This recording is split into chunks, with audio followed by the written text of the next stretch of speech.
Start है। Okay,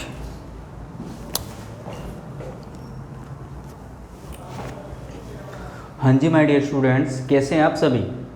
उम्मीद करते हैं भी आप सभी अच्छे होंगे, पढ़ाई भी कर रहे होंगे और अपना काम भी कर रहे होंगे। तो माय डियर स्टूडेंट्स, ये हमारा रहने वाला है वोकेब का सेशन, और इस वोकेब के सेशन में हम आज करेंगे फिर से लो वोकेब। पहले भी हमने की थी और उस वीडियो में थोड़ी सी दिक्कत ये आई थी कि उस दिन लाइट नहीं थी और लाइट की प्रॉब्लम की वजह से इको ज़्यादा थी। तो अब ऐसी कोई प्रॉब्लम नहीं आने वाली है। और रही बात इस क्लास की, तो ये क्लास सभी के लिए यूज़फुल है, ना कि केवल लो स्टूडेंट्स के लिए, क्योंकि हर इंसान को आज के टाइम में कोर्ट में काम पड़ता ही पड़ता है भाई। अगर आपको कोर्ट में काम पड़ता है तो आप कोर्ट में जाएंगे। कई बार कोई ऐसा वर्ड आ जाता है आपके आगे कि आप पहचान नहीं पाते, तो आपको उसके लिए तो ये पढ़ना ज़रूरी हो गया। तब आप जाओगे एकदम से गूगल पे सर्च करोगे, आपको ईजी एक्सप्लेनेशन नहीं मिलती, कई बार थोड़ी मुश्किल मिल जाती है, फिर आप समझ नहीं पाते। लेकिन इसी के लिए मैंने ये चीज़ करवाई है। उन स्टूडेंट्स के लिए तो यूज़फुल है ही, क्योंकि उनके लिए तो द बेस्ट चीज़ होगी। लेकिन अदर पीपल के लिए, जैसे मान के चलो कोई गवर्नमेंट जॉब की प्रिपरेशन कर रहा है या कुछ कर रहा है, उसके लिए भी इम्पोर्टेंट है। और क्यों इम्पोर्टेंट है ये सीधी सी बात आपको पता है, क्योंकि आप गवर्नमेंट जॉब का एग्जाम देते हो तो ऐसे वर्ड आपको देखने को मिलते हैं। चलो गवर्नमेंट जॉब का एग्जाम ना ही दो, मान के चलो आप गवर्नमेंट जॉब का एग्जाम दे रहे हो, वोकेब ना आए, लेकिन कोई पैसेज आ गया, कोई कॉम्प्रिहेंशन आ गया, या फिर कोई ऐसा क्वेश्चन आ गया जिसके अंदर आपको कोई मीनिंग का कोई वर्ड का मीनिंग ही ना पता होगा, तो आप कैसे कर लोगे। तो इसलिए ये चीज़ें ज़रूरी है। तो कोई ऐसा मत समझना कि ये सिर्फ उन्हीं स्टूडेंट्स के लिए, सभी स्टूडेंट्स के लिए, फॉर ऑल स्टूडेंट्स, ये ऑल स्टूडेंट्स के लिए क्लास है। और जो इंग्लिश सीखना चाहते हैं भाई उनके लिए तो फिर कहना ही क्या है, उनके लिए तो बेसिकली होती है। तो आज का सेशन हम ये स्टार्ट करने जा रहे हैं, जो लो वोकेब का सेशन है। और इसके अंदर हम करेंगे कुछ 15-20, मेरे ख्याल से 20 वर्ड है, 20 या 15-20 वर्ड होंगे जिनको हम समझने की कोशिश करेंगे। और निपटानी नहीं है क्लास को, हमें क्लास को समझना है, तो कोई जल्दबाजी ना करे भाई, कोई जल्दबाजी ना करें। तो आइए स्टार्ट करते हैं आज का ये सेशन लेके माँ सरस्वती का नाम और भगवान का नाम लेके क्लास को स्टार्ट कीजिए, ताकि आपके लिए अच्छा रहे। तो आज का हमारा सेशन कौन सा हो गया, लो वोकेब, यानी कानून संबंधी वोकेब, ऐसे वर्ड जो ज़्यादातर मैक्सिमम अगर मैं बोलूँ तो कोर्ट में ही यूज़ किए जाते हैं। और बहुत से तो ऐसे स्टूडेंट्स या मैंने देखे हैं जिनको इनका मीनिंग नहीं पता होगा। मैंने खुद एक दो से पूछा जब मैं ये प्रिपरेशन कर रहा था, मैंने कहा इसका मीनिंग क्या होता है, कहता पता नहीं। अब मैंने पूछा यार आगे वर्ड आएगा अरेस्ट करने के लिए, मैंने कहा यार अरेस्ट करना हो तो उसको कुछ और भी कहते हैं, कहते हैं गिरफ्तार करना। तो गिरफ्तार नहीं होना, कुछ भारी भरकम कुछ एडवांस वर्ड भी यूज़ किए जाते हैं। तो सबसे पहला हमारा वर्ड है भाई, स्टार्ट करते हैं। सबसे पहला हमारा वर्ड है इन्फ्रिजमेंट। इन्फ्रिजमेंट, इन्फ्रिजमेंट का मतलब क्या होता है, अगर मैं हिंदी मीनिंग की बात करूं तो मैं बोल सकता हूं हनन, ऐसा कुछ आ जाता है। जैसे कि an act that disregards an agreement or a right, यानी ऐसा एक्ट जो क्या करता है, डिसग्रेड करता है, अपमान करता है। डिसग्रेड मतलब अपमान करता है, नीचा शो करता है। ग्रेड क्या हो गया, अपग्रेड। अगर आपने अपग्रेड सुना हो तो अपग्रेड क्या होता है, किसी चीज़ को ऊपर उठाना। और डिसग्रेड, डिस मतलब नेगेटिव से रिलेट किया जाता है, तो डाउन, चीज़ें डाउन जा रही है, डिसग्रेड। डिसएग्रीमेंट एक तो हो गया एग्रीमेंट, एग्रीमेंट मैंने आपको लास्ट क्लास में बताया था भी क्या होता है। और उसके बाद आ जाता है डिसएग्रीमेंट, मतलब चीज़ों को नेगेटिविटी लेके चलता है। तो डिसग्रेड, ग्रेड अपग्रेड, ग्रेड होती है एक चीज़, जैसे non gradable adjective, non gradable adjective होती है। तो ग्रेड क्या होती है, ग्रेड ऊपर या नीचे होना, चीज़ों को ऊपर अप या डाउन करना। तो डिस क्या हो गया, थोड़ा डाउन करना। डिसग्रेड एन एग्रीमेंट और ए राइट, एक राइट या एग्रीमेंट को जो डिसग्रेड करता है, जिसको नीचा करता है या किसी चीज़ का हनन करता है, हानि करता है, या मैं दूसरे शब्दों अतिक्रमण, ऐसा कुछ मीनिंग नहीं, अतिक्रमण, तो उस चीज़ को आप बोलोगे इन्फ्रिंजमेंट। इन्फ्रिंजमेंट, इन्फ्रिंजमेंट, इन्फ्रिंजमेंट क्या हो गया, an act that disregards an agreement or a right, मतलब जो एक राइट को और एक एग्रीमेंट को डिसग्रेड करता हो उसको बोला जाता है इन्फ्रिंजमेंट। नेक्स्ट आ गया स्टैच्यूट। स्टैच्यूट ये क्या होता है, an act passed bye A legislative body, legislative body के द्वारा एक कानून पास किया गया हो, इसको मैं क्या बोल सकता हूँ, ए लॉ और अ रूल। भाई कोई भी लेजिस्लेटिव बॉडी ने कोई कानून पास कर दिया गया हो, जिस लेजिस्लेटिव बॉडी ने जो कानून पास किया है, जो कानून पास किया है उसको हम स्टैट्यूट बोलते हैं मेरे भाई। क्या बोलते हैं? स्टैट्यूट। तो क्या बोलते हैं उसको? जब कोई लेजिस्लेटिव बॉडी कोई कानून पास कर देती है, कोई लॉ बना देती है, कोई रूल बना देती है, जब वो पास करने के बाद ही तो लॉ या रूल बनता है। इसका मैंने दूसरी डेफिनेशन ये लिख दी, ए लॉ और अ रूल, ए लॉ और अ रूल या एन एक्ट पास्ड बाय ए लेजिस्लेटिव बॉडी। मैं क्या करता हूँ, मैं सिंपल सा मतलब कहने का मतलब मैं अगर चाहता तो इसकी छोटी सी डेफिनेशन पता है क्या लिख सकता था? रूल या लॉ। मतलब समझ तो इतने में भी आ जाता, लेकिन मैं पूरी की पूरी एक्सप्लेनेशन लिखने की कोशिश करता हूँ ताकि आपको उस वर्ड की एक्चुअल मीनिंग पता चले। एक मीनिंग और एक डेफिनेशन में फ़र्क होता है, तो इसलिए मैं हमेशा डेफिनेशन लिखने की कोशिश करता हूँ कि यार उस चीज़ का मतलब तो पता चले बच्चे को भी, यार ये कहना क्या चाहता है। अगर आपको इसका मीनिंग पता लग जाएगा तो आपको छोटे छोटे वर्ड रटने की ज़रूरत नहीं है। जैसे मैंने बोला अल्ट्रिस्टिक, क्या बोलेंगे? कहते जी मददगार। तो इस तरह नहीं चीज़ों को ये मेरा पहला वर्ड था और बहुत प्यारा वर्ड है मेरे लिए। तो क्या था कि जब चीज़ों को तुम डेफिनेशन से सीखने की कोशिश करोगे, एक आपको छोटी सी बात बताता है और उस चीज़ों को एक्सप्लेन करके बताता है, तो चीज़ों में फ़र्क आ जाता है, तब आप उसको ज़्यादा अच्छे तरह से समझ पाते हो। तो क्या बोला? स्टैट्यूट यानी एन एक्ट पास्ड बाय ए लेजिस्लेटिव बॉडी और ए लॉ और अ रूल। मतलब एक जब किसी कानून को, एक एक्ट को पास कर दिया जाता है तभी तो वो कानून बनता है। अगर आपने, जैसे कि मैंने पढ़ा इंडियन कॉन्स्टिट्यूशन या इंडियन पॉलिटी, उसके अंदर बिल पास किया जाता है, सब कुछ किया जाता है, लास्ट में वो लॉ और रूल बनता है। तो इसी तरह ये क्या हो जाता है? An act passed by legislative body. Next आ जाता है शू। क्या बोलेंगे इसको? Sue. To go to a court of law and ask for money from somebody because he or she has done something bad to you or said something bad about you. आपने अगर किसी मानहानि का case, I think आपने सुना होगा भी फला एक्टर ने या फला बंदे ने फला एक्टर पे या किसी बंदे पे मानहानि का केस किया है। मतलब कहने का मतलब क्या हो जाता है कि कोर्ट में क्या शिकायत लेके जाते हैं आप? कोर्ट में ये शिकायत लेके जाते हैं कि इस बंदे ने या तो मेरे साथ गलत किया है, आपने किसी के साथ कुछ गलत कर दिया, किसी का नुकसान कर दिया। जैसे कि फॉर एग्जांपल मेरा फ़ोन पड़ा है और आपने तोड़ दिया और आप उसका भरपाई नहीं कर रहे हैं, पैसा नहीं भरे, तो मैं कोर्ट में जाऊंगा भी इसने मेरा फ़ोन तोड़ दिया। अभी फ़ोन तो छोटी चीज़ होगी, लेकिन मान के चलते हैं फॉर एग्जांपल भाई कोर्ट में नहीं गए, आप कहीं 4-5 लोगों के बीच में बैठे हो, मैंने किसी का फ़ोन तोड़ दिया और सामने वाले को मैं भरपाई नहीं करना, तो वो कह रहा है भाई मेरे को इसको पैसे दे, उसी चीज़ को बोला जाता है। अब ये क्या हो गया? To go to a court of law and ask for money from somebody because he or she has done something bad to you. भी उसने तुम्हारे साथ कुछ बुरा किया है, तुम्हारा कोई नुकसान किया है। इसके अलावा और said something bad about you, भी आपके बारे में कुछ गलत बोला है। ये न्यूज़ आप काफ़ी बार देखते हो कि अगर कोई आपके बारे में गलत बोल जाता है तो आप कहते हो कि मेरे को 5 करोड़ रुपए चाहिए, मेरे को 10 करोड़ रुपए चाहिए, इन्होंने मेरे बारे में गलत बोला है, यानी मेरी मान हानि को ठेस पहुंचाई है। तो मतलब मान को ठेस मतलब आपके मान की हानि की है, आपको डिसग्रेड किया, आपकी ग्रेड को डिसग्रेड किया है, आपका अपमान किया है। इसके लिए आप पैसे मांगते हो उस इंसान से और पैसे मांगे जाते हैं। इसी चीज़ को क्या बोला जाता है? सू बोला जाता है। क्या बोला जाता है मेरे भाई? सू बोला जाता है। नेक्स्ट आ जाता है चैलेंज।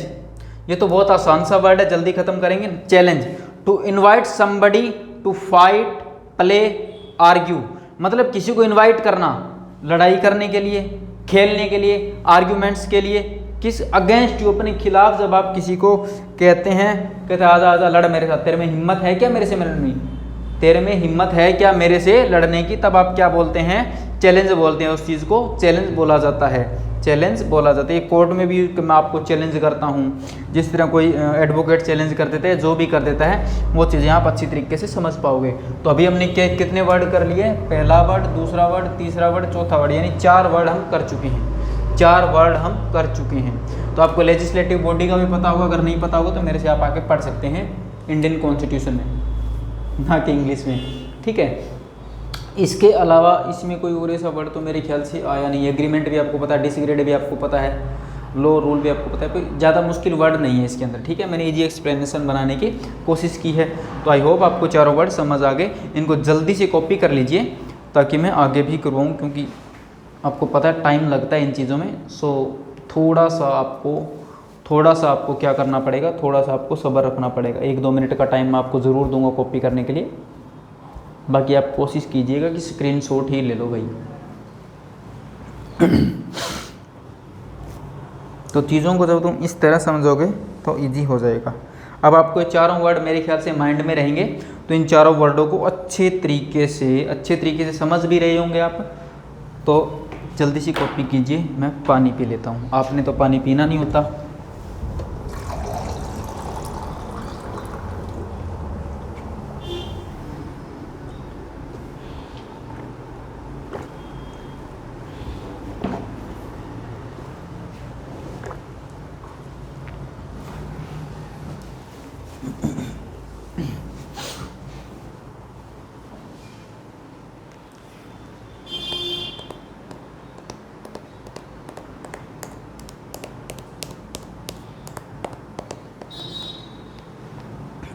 हो गया, गुड। चलो यार आज तो ठीक है भाई। अगर कॉपी ना हुआ तो क्लास रोक के आप फिर से कर लेना।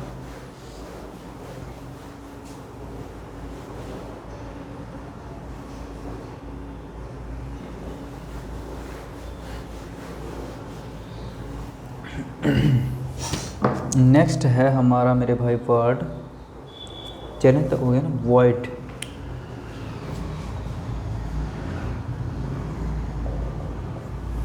वॉइड होता है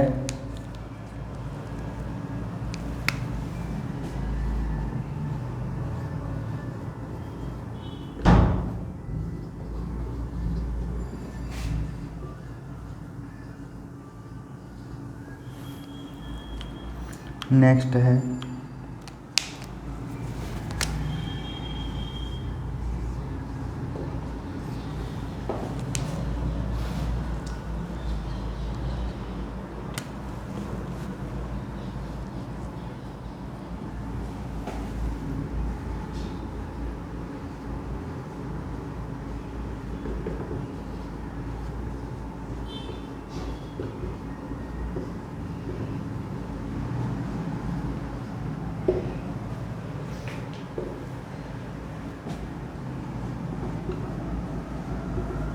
दो मिनट का टाइम दो यार, तुम मुझे लिखना पड़ता है ना। टेंशन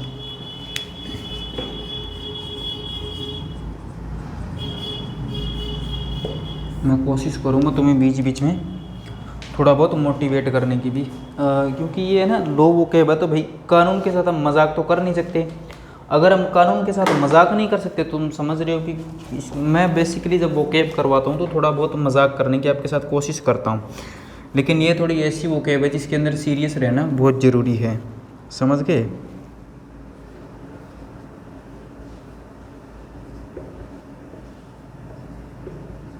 क्योंकि भाई कानून के हाथ बहुत लंबे होते हैं।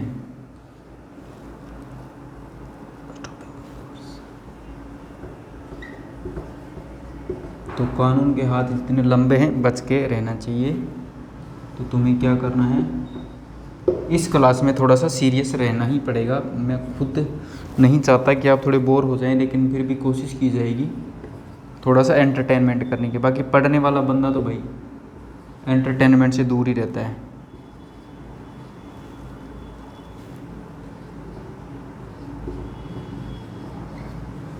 स्पेशली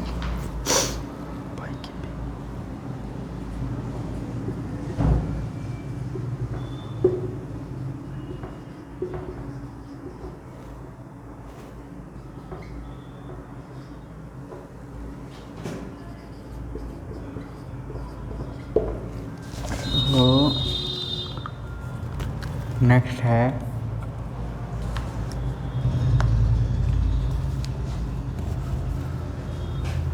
चर का ही बांट लेते हैं हम, है ना।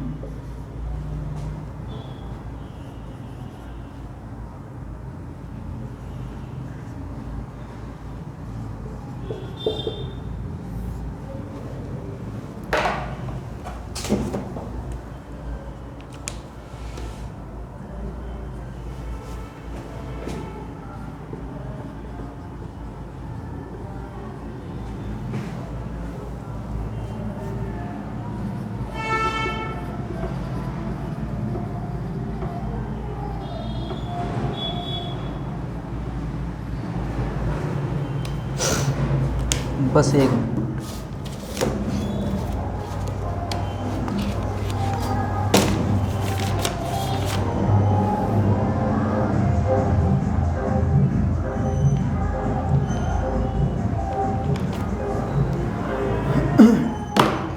हाँ तो आ जाओ। सबसे पहला आता है वॉइड। वॉइड थोड़ा इजी है, लेकिन आप समझो वॉइड का मतलब होता है खाली, सीधी सी बात है। एन एम्प्टी एरिया और स्पेस, यानी ऐसा एरिया और स्पेस जो खाली हो। एन एम्प्टी एरिया और स्पेस। एक छोटी सी चीज़ मैं आपको बताना चाहूँगा ग्रामर से रिलेटेड। आपको स्पेस और रूम में फ़र्क पता है भाई क्या होता है? स्पेस और रूम में फ़र्क पता है क्या क्या होता है? स्पेस और रूम का फ़र्क मेरे को कोई बताएगा तो मैं बता देता हूँ। स्पेस हो जाता है एक खुला स्थान। स्पेस, हम ऊपर जो स्पेस है आसमान, उसको भी बोल सकते हैं स्पेस।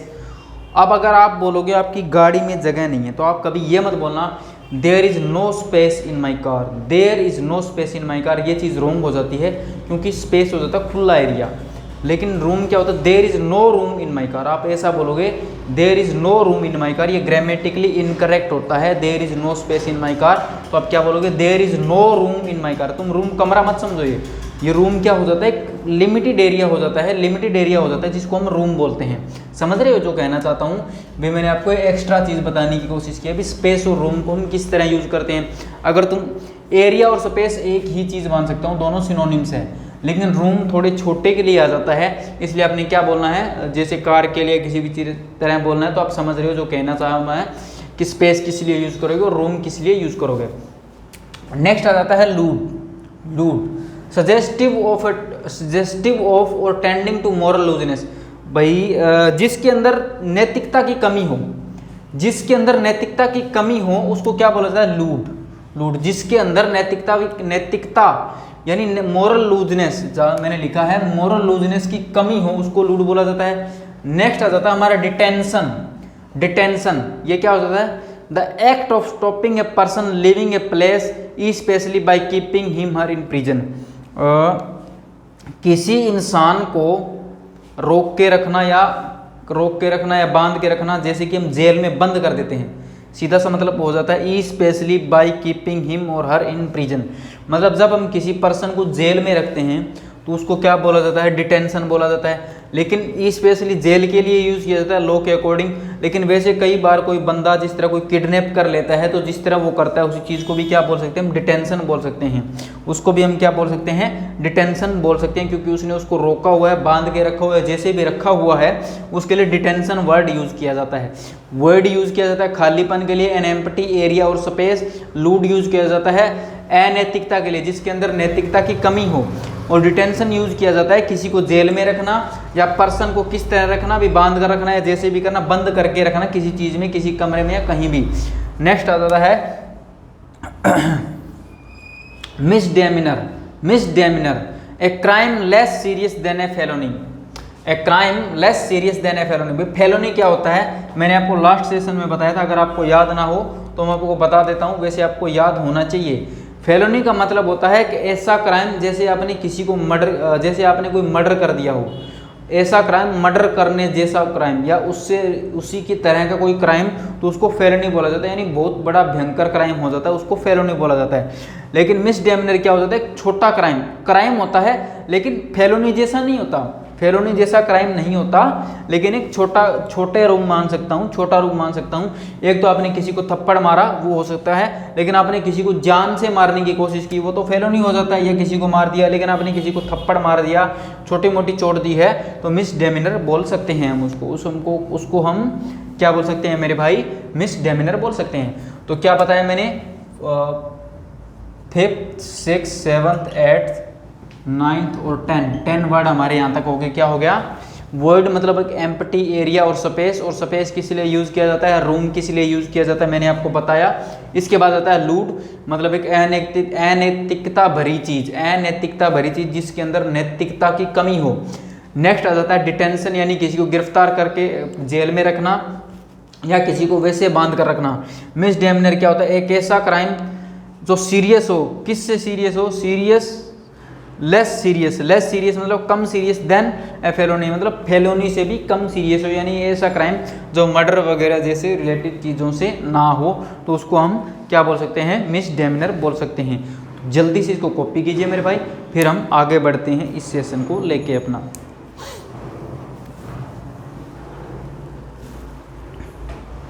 अब कल को तुम किसी को थप्पड़ मारा हो तो वो ये तो बोलेगा नहीं सर फेलोनी किया है, नहीं भाई मिसडेमिनर होगा। अगर आपने किसी को किडनैप नहीं किया, वैसे किसी को जेल में नहीं लेके बंद किया, जेल में लेके नहीं गए, लेकिन किसी ने कोई गुनाह कर दिया, कोई कर दिया, तो आप क्या करोगे, नॉर्मल बांध के रखते हो। जिस तरह कोई चोर को पकड़ लेता है घरों में तो वैसे बांध के या कहीं रख देता है, तो उस चीज़ को डिटेंशन बोला जाता है। लूट मतलब किसी ने अपनी आपके खिलाफ मॉरल लूजनेस यानी अनैतिकता भरा व्यवहार किया है, उसको लूट बोलेंगे। और वॉइड मतलब एक ऐसा खाली एरिया स्पेस, जिस तरह कोई लोग कब्जे कर लेते हैं, तो वॉइड स्पेस पे किसी ने वॉइड पे कब्जा किया है भाई, जो गवर्नमेंट की ज़मीन थी या जैसे भी थी, इन सब चीज़ों के लिए आप ये चीज़ें यूज़ कर सकते हो। तो जल्दी से इसको कॉपी कीजिएगा। आज थोड़े आई थिंक आसान वर्ड हैं जो आपको थोड़ा परेशान होने की ज़रूरत नहीं पड़ेगी, लेकिन वर्ड तो मीनिंग तो आसान करके बताया भाई। मीनिंग आसान करने का मतलब ये नहीं कि आप ये वर्ड याद ना रखें, वर्ड्स को आप याद रखोगे, ठीक है।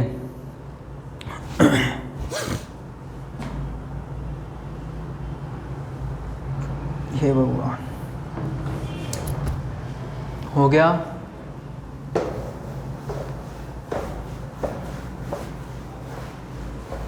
हाथ जल्दी जल्दी चलाएं तो बेटर रहेगा आपके लिए भी और मेरे लिए भी, क्योंकि आपके हाथ रुकने नहीं चाहिए। नेक्स्ट हमारा वर्ड है इंजंक्शन।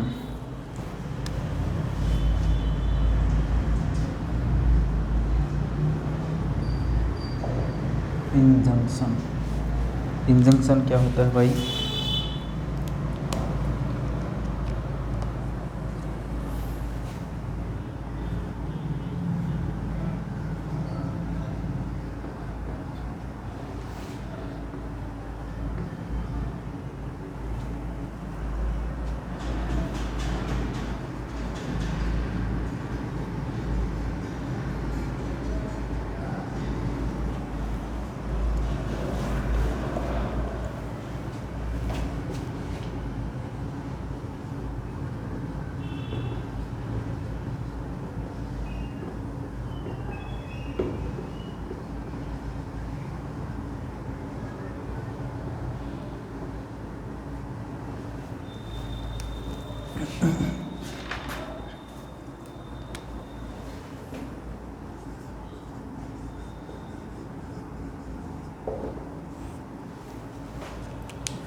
नेक्स्ट आ जाता है रिट और फ्रस्ट्रेशन।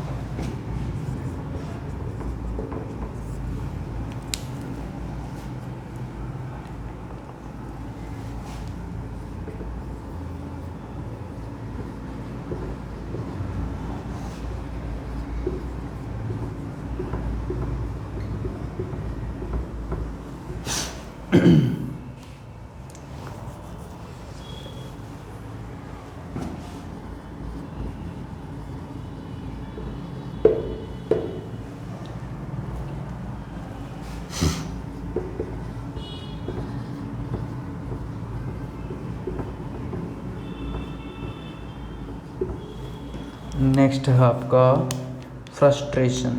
ये तो आसान सा ही होगा, हर किसी को ही रहती है आजकल। तो ये फ्रस्ट्रेशन तो ऐसा वर्ड हो गया है, थोड़ा सा इजी मान सकता हूँ मैं, हर किसी को रहती है आज के टाइम में, हर किसी को। कहता फ्रस्ट्रेट हो रहा हूँ, फ्रस्ट्रेट का मतलब भी पता है भाई क्या होता है आपको? मैं आपको इसका मीनिंग बता देता हूँ।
लास्ट में जाते तो राइटिंग भी पता नहीं क्या हो जाती है।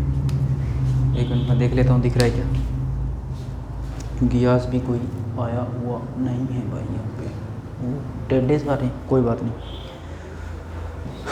तो भाई नेक्स्ट वर्ड हम स्टार्ट करते हैं। नेक्स्ट वर्ड क्या है हमारा? Our next word is injunction. Injunction का मीनिंग क्या होता है मेरे भाई?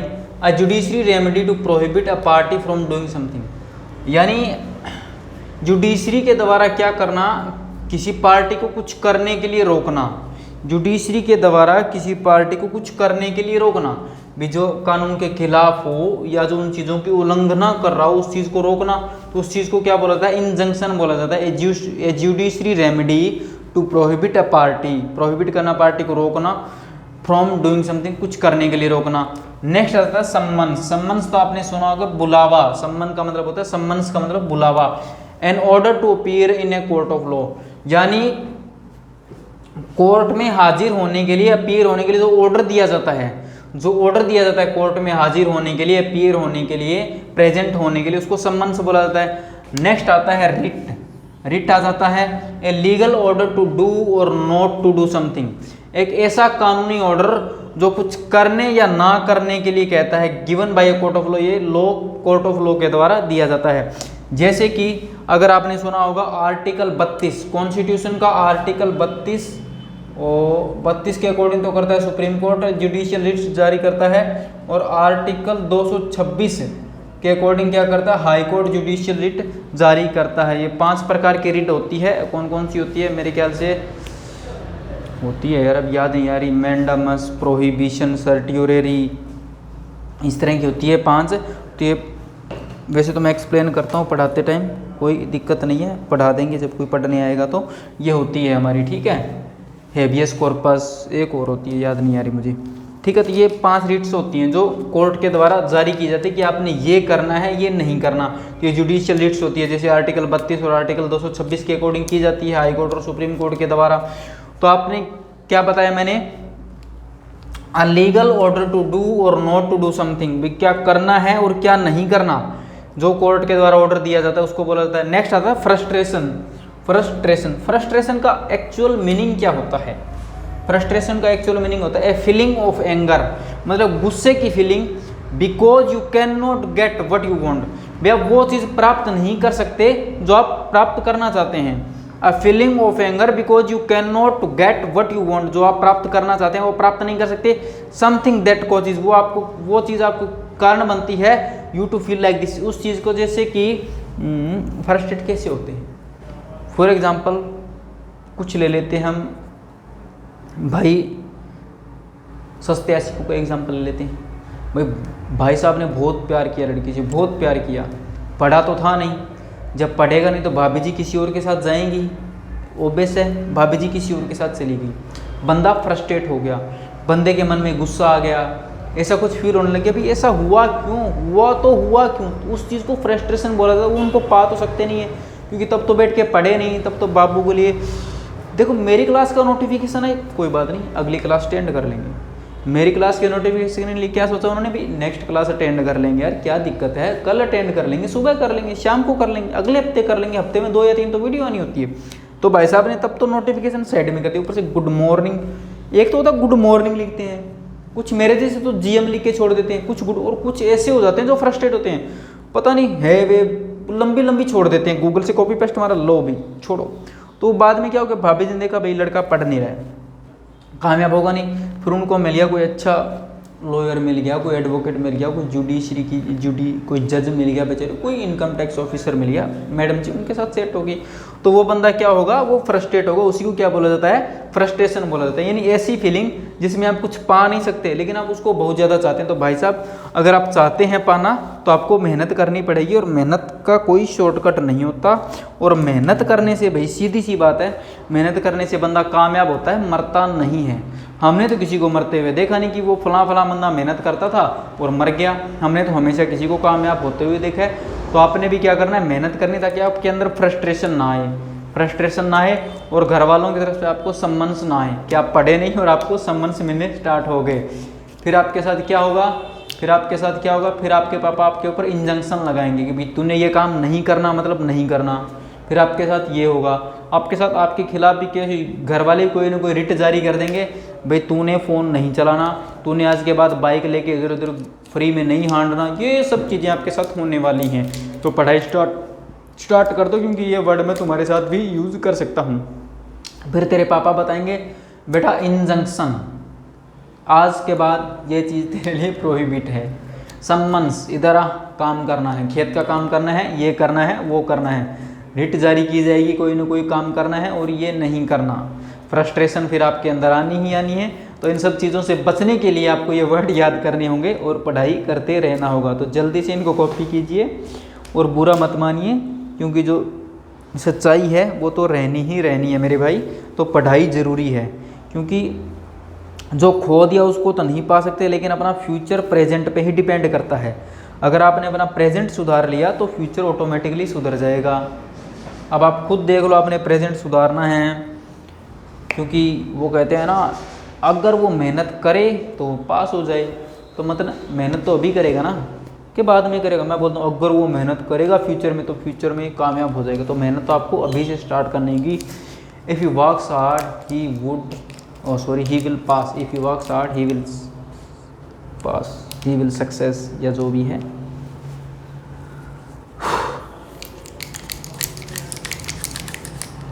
हे भगवान, ये तो क्या बताएं। छोटे छोटे वर्ड लिए मैंने, आज ज़्यादा मुश्किल काम नहीं करा रहा तुम्हें, मतलब इजी एक्सप्लेनेशन और भी मैं करने वाला तो ज़्यादा था, फिर मैंने सोचा चलो कोई बात नहीं, 20 वर्ड बहुत हैं। 20 भी तुम्हारे लिए कई बार ज़्यादा हो जाते हैं ना। 20 वर्ड याद रखने मुश्किल नहीं है, उनकी एक्सप्लेनेशन याद रखनी, तब तुम्हें लगता है पता नहीं क्या ही करवा दिया। और हालांकि इतनी मुश्किल नहीं है वो कैब। अगर आप इन वर्ड्स को डेली लाइफ में यूज़ करोगे तो बहुत ईजी लगेंगे ये। नेक्स्ट आ जाता है बार।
इसके बाद है हमारा बेंच।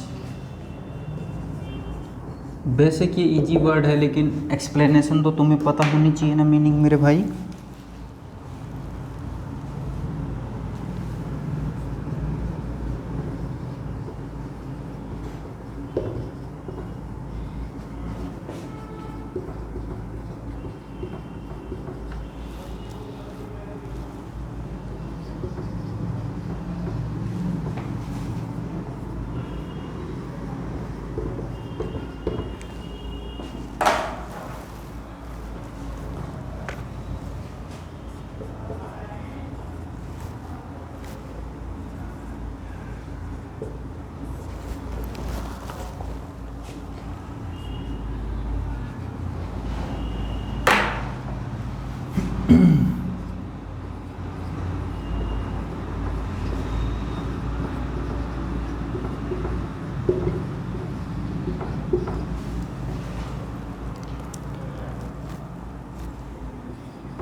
एक मिनट में देख लेता हूँ, अगर जगह होगी तो मैं और लिख देता हूँ।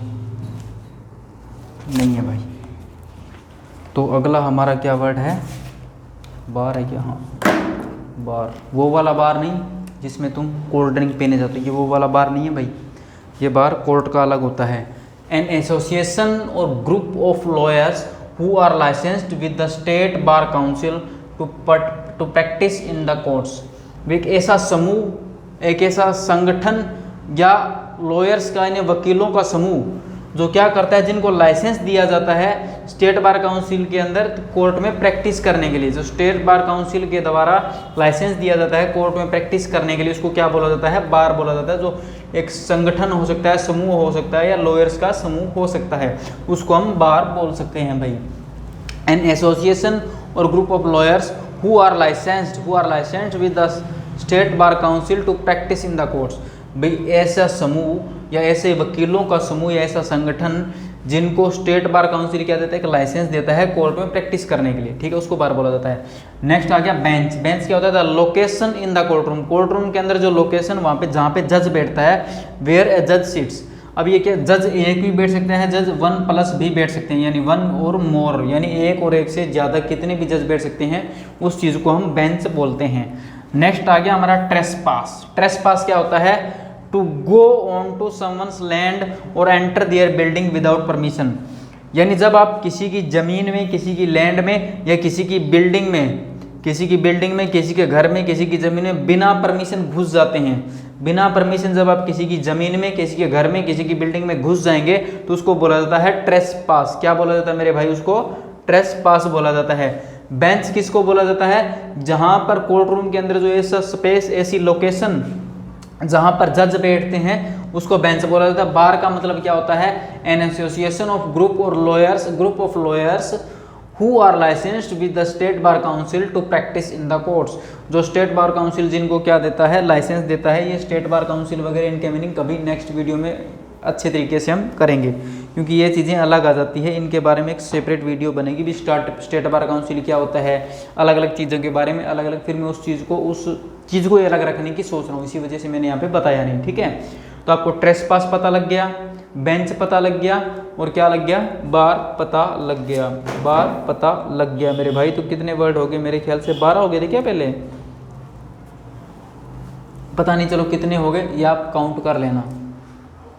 अगर 12 हो गए थे तो ये 15 हो गए, और 2 मैंने एक्स्ट्रा, यानी 17 वर्ड मैं लगभग आपको करवा चुका हूँ। तो ये तो थोड़े इजी थे, ये थोड़ा सा मुश्किल था। बार और ट्रेसपास थोड़ा सा मुश्किल मेरे ख्याल से आपको लगा होगा, क्योंकि बार और बेंच तो लगभग हर एक बंदे को पता ही होते हैं।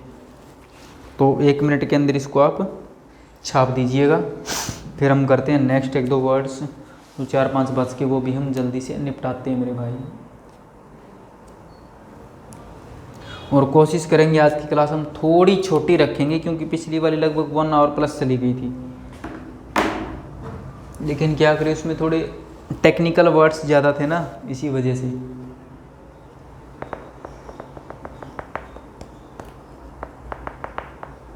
बाकी कोई स्टूडेंट्स मुझे इंस्टाग्राम पे वर्ड्स भेज दे तो बढ़िया रहेगा, ताकि मैं क्या करूँगा, मैं उनको भी एक्सप्लेन कर दूँगा। मुझे जहाँ से जो मिलता है मैं उठा लेता हूँ फिर भाई, क्योंकि मेरे को इतनी, मेरे ख्याल से मेरे पास 100-150 वर्ड्स होंगे मैक्सिमम। अगर सेशन को हमें आगे बढ़ाना है तो आपको भी पता है वर्ड्स तो मेरे पास होने चाहिए ना। तो हम कोशिश करेंगे, अगर आप मेरे पास कोई स्टूडेंट भेजता है इंस्टाग्राम पे, तो या तो आप मेरे को इंस्टाग्राम पे कर दीजिएगा, मैं आपको आईडी दे देता हूँ। आईडी वैसे डिस्क्रिप्शन में लिंक भी है, लेकिन आप मेरे को क्या करोगे, या तो आप मेरे को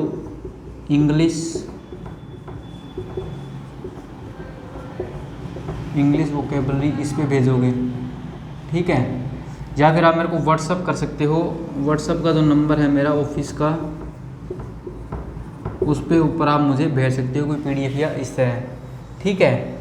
इसके बाद आपने क्या करना है, इसको फॉलो करना है। इसको फॉलो करने के आपको कुछ फ़ायदे मिलेंगे।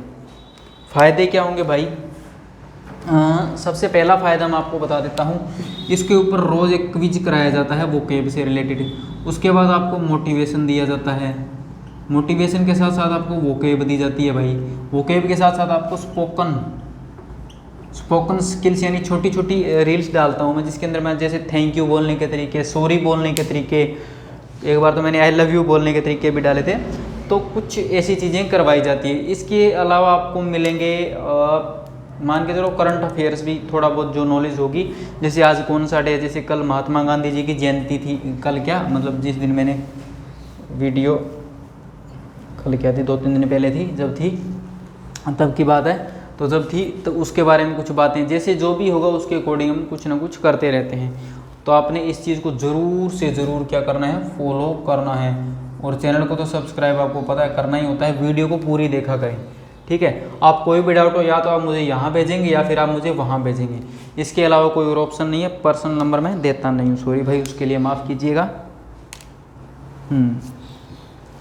तो हो गया ना, फिर हम नेक्स्ट करते हैं। जो 4-5 वर्ड बचे हुए हैं हमारे, उसके बाद हम क्लास को वाइंड अप करते हैं।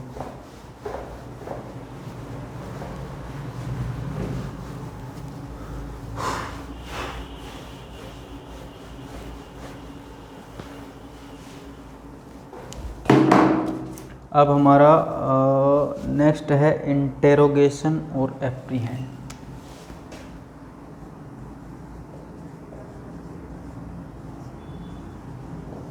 इंटेरोगेशन का मीनिंग भाई क्या लिखा हुआ है हमने,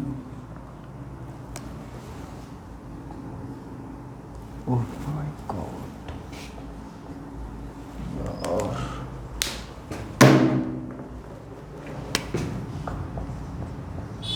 a formal and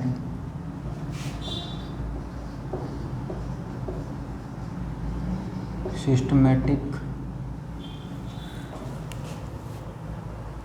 क्वेश्चनिंग।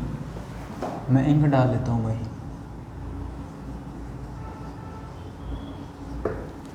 मेरे को 1 मिनट का टाइम दो, मैं इंक डाल लेता हूँ, क्योंकि हमारी जो इंक है वो ख़त्म हो चुकी है ब्लैक मार्कर की।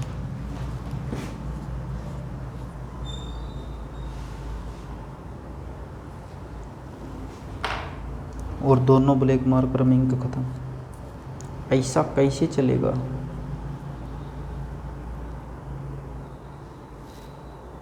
जो ऊपर नहीं की हुई क्या, 1 मिनट भाई।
इसको मैं दोबारा लिख दूँ, कोई दिक्कत नहीं, नहीं दिख रहा तो भाई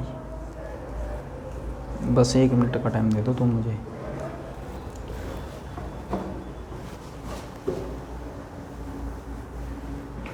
वो वाला तो सही चल रहा है ना?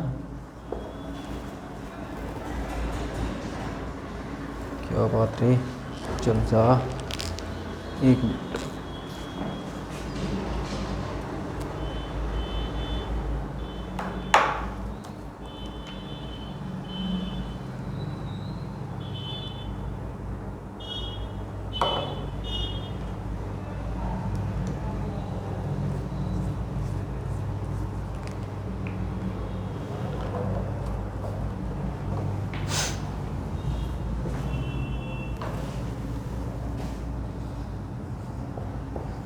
A formal and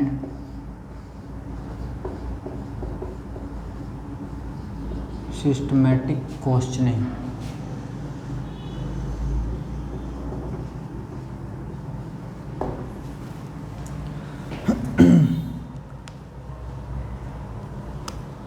नेक्स्ट है बेटा जी, नेक्स्ट है हमारा apprehend.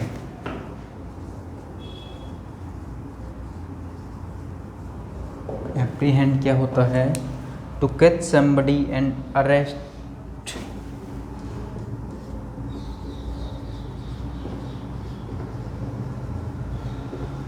To catch somebody and arrest him or her. और दूसरा मीनिंग होता है एंटिसिपेट विद ड्रेड और एंजाइटी।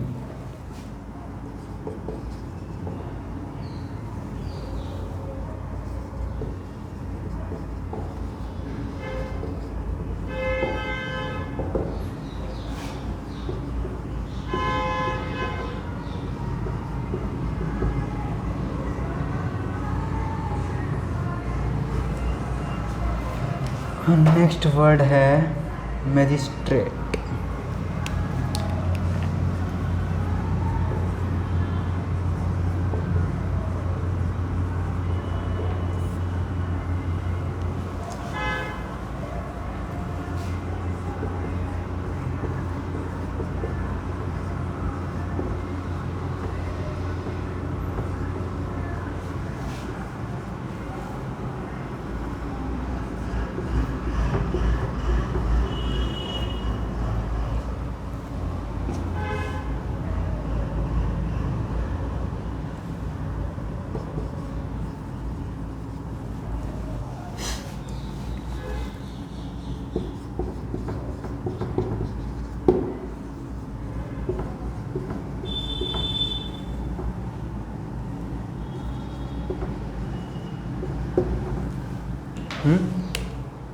एक मिनट रुको, आया मैं।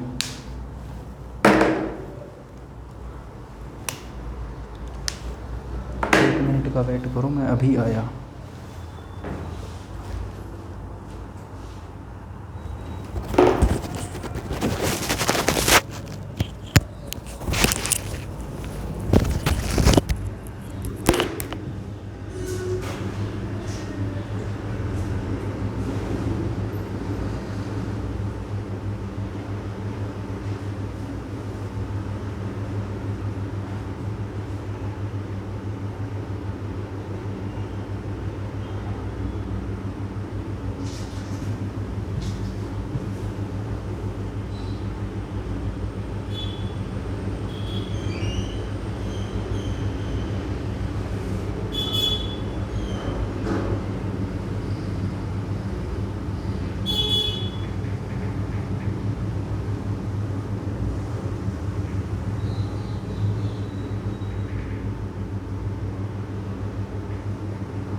सॉरी 1 मिनट लगा मुझे आने में। नेक्स्ट क्या है, इंटेरोगेशन। ये आपको पता है इजी वर्ड है interrogation, a formal and systematic questioning. एक तो फॉर्मल हो जाती है, एक सिस्टमेटिक क्वेश्चनिंग, यानी दो तरह से आप क्वेश्चन आंसर करते हैं। एक तो फॉर्मल करते हैं, एक सिस्टमेटिक, यानी जब आपसे कोई कोर्ट रूम में या जैसे भी पुलिस वाला या कोई भी आपसे इंटेरोगेशन करता है, इंटेरोगेट करता है उसको इंटेरोगेशन कहते हैं। आपसे क्वेश्चन करता है, आपसे आंसर मांगता है। एप्रीहेंड क्या होता है, to catch somebody and arrest him or her, किसी को पकड़ना और उसके बाद गिरफ्तार करना। पकड़ना और उसके बाद क्या करना, गिरफ्तार करना। और इसका दूसरा मीनिंग होता है एंटीसिपेट विद ड्रेड और एंजाइटी, मतलब ड्रेड होता है भय और एंजाइटी होती है चिंता। एप्रिशिएट मतलब मेरे ख्याल से प्रत्याशित, मतलब जिसमें चिंता और भय हो, चिंता और भय से प्रत्याशित जो होता है उसको एप्रीहेंड बोला जाता है। और दूसरा क्या बोला जाता है, to catch somebody and arrest him or her, यानी किसी लड़की या किसी लड़के को कैच पहले पकड़ना और फिर गिरफ्तार करना। नेक्स्ट आता है मैजिस्ट्रेट। मैजिस्ट्रेट क्या होता है मेरे भाई, an official who acts as a जज, जो जज की तरह एक्ट करता है in cases involving less serious crime, मतलब जो ज़्यादा सीरियस क्राइम नहीं है, जो ज़्यादा सीरियस क्राइम नहीं है उनकी जगह जो क्या करता है, अपना फैसला सुनाता है, अपने फैसले सुनाते हैं जो ज़्यादा सीरियस क्राइम है, लेकिन वो जज की तरह ही होता है। ये जज नहीं होता लेकिन एक्ट्स एज ए जज, यानी जज की तरह ही एक्ट करता है, लेकिन वो क्राइम सीरियस नहीं होते, छोटे मोटे क्राइम होते हैं, छोटे मोटे क्राइम होते हैं उनके लिए उनका यूज़ किया जाता है, उनमें वो फैसले सुनाता है। तो सबसे पहला कौन सा हो आपका, इंटेरोगेशन। इंटेरोगेशन का मीनिंग क्या हो गया, a formal and systematic questioning. और एप्रीहेंड क्या हो गया, किसी को पकड़ना और गिरफ्तार करना। उसके बाद क्या गया, एंटीसिपेट विद ड्रेड और एंजाइटी, यानी भय या चिंता से प्रत्याशित। उसके बाद आ गया मैजिस्ट्रेट। क्या होता है, एक ऐसा पर्सन ऑफिशियली होता है भाई, ये ऑफिशियली होता है जो जज की तरह बिहेव करता है, जज की तरह ही फैसले सुनाता है, लेकिन वो क्राइम कैसे होते हैं, वो छोटे क्राइम होते हैं, छोटे मोटे क्राइम के अंदर जो फैसले सुनाता है, छोटे मोटे क्राइम के अंदर जो फैसले सुनाता है उसको हम मैजिस्ट्रेट बोलते हैं। जल्दी निपटा दिया, कोई बात नहीं, इजी थे ना, ज़्यादा मुश्किल नहीं थे, इसी वजह से। अब 2 और रह गए आपके, वो हम जल्दी से कर देते हैं। आप 1 मिनट में इसको, मेरे ख्याल से आपने वैसे कॉपी तो कर ही लिया होगा इतनी देर में, लेकिन फिर भी मैं आपको 1 आधे मिनट का टाइम दे रहा हूँ।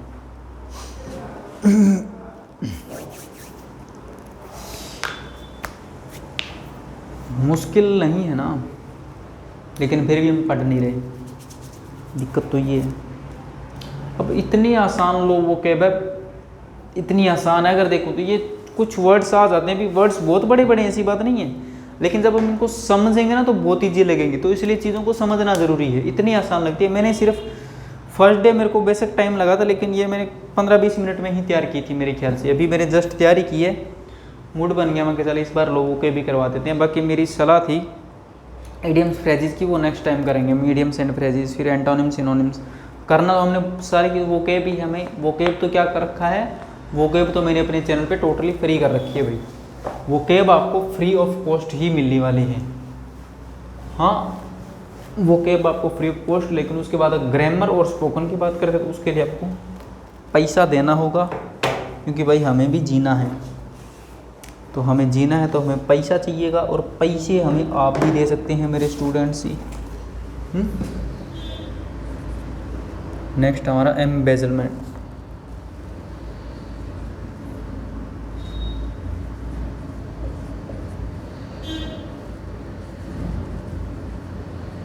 एम्बेजलमेंट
नेक्स्ट है मेल प्रैक्टिस।